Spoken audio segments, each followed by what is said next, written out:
సార్వత్రిక ఎన్నికల రెండో విడత పోలింగ్ ముగిసింది. పలుచోట్ల స్వల్ప ఉద్రిక్తతలు మినహా ఎన్నికల పోలింగ్ ప్రక్రియ ప్రశాంతంగా పూర్తయింది. రెండో విడత ఎన్నికల్లో భాగంగా దేశంలోని 13 రాష్ట్రాల్లోని 88 లోక్సభ స్థానాల్లో ఉదయం 7 గంటలకు మొదలైన పోలింగ్ ప్రక్రియ సాయంత్రం 6 గంటల వరకు కొనసాగింది. ఛత్తీస్గఢ్లోని పలు సమస్యాత్మక ప్రాంతాల్లో 3 గంటలకే పోలింగ్ ముగించారు. సమయం ముగిసినప్పటికీ పోలింగ్ కేంద్రాల వద్ద క్యూ లైన్లలో వేచి ఉన్న వారికి ఓటు వేసేందుకు అవకాశం కల్పించారు. సాయంత్రం 5 గంటల వరకు 61% పోలింగ్ నమోదైనట్టు ఎన్నికల సంఘం అధికారులు వెల్లడించారు. కేరళ, పశ్చిమ బెంగాల్లోని కొన్ని పోలింగ్ బూతులలో ఈవీఎంలలో లోపాలు, బోగస్ ఓట్లతో కొన్ని ఇబ్బందులు తలెత్తాయి. మరోవైపు ఉత్తరప్రదేశ్లోని మధుర, రాజస్థాన్లో బన్స్వారా, మహారాష్ట్ర, త్రిపురలలోని పర్భానీలలో పలు గ్రామాల్లో వివిధ కారణాలతో ఓటర్లు పోలింగ్ను బహిష్కరించి నిరసన తెలిపారు.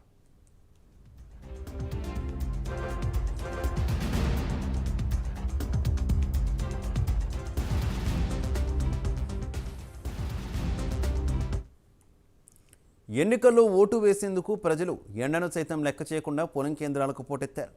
కొత్త ఓటర్లతో పాటు కొత్తగా పెళ్లైన జంటలు సంప్రదాయ వస్త్రధారణలో పలుచోట్ల పోలింగ్ కేంద్రానికి ఉత్సాహంగా వచ్చి ఓటేశారు.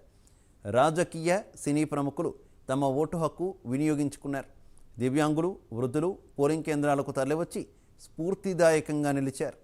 ఇక బెంగళూరులోని మణిపాల్ ఆసుపత్రిలో చికిత్స పొందుతున్న 41 మంది రోగులు పోలింగ్ కేంద్రానికి వెళ్లి ఓటేశారు.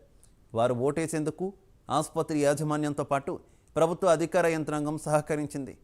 అంబులెన్స్ సర్వీసులను అందుబాటులో ఉంచి గ్రీన్ కారిడార్లను ఏర్పాటు చేశారు. రోగుల ఆరోగ్య పరిస్థితిని సమీక్షించి వైద్యుల అనుమతి పొందాకే రోగులను ఓటు వేయడానికి వెళ్లేందుకు పంపించినట్టు ఆసుపత్రి అధికారులు వెల్లడించారు.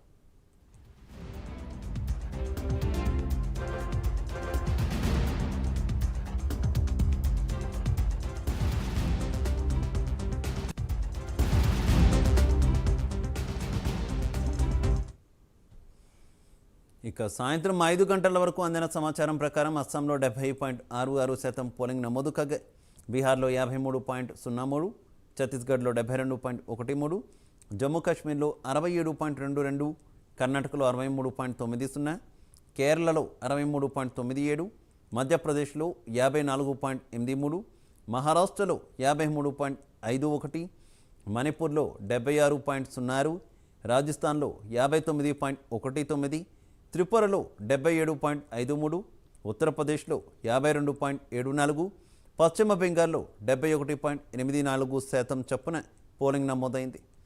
మూడో దశ ఎన్నికలు 12 రాష్ట్రాల్లోని 94 నియోజకవర్గాల్లో మే 7న జరగనున్నాయి.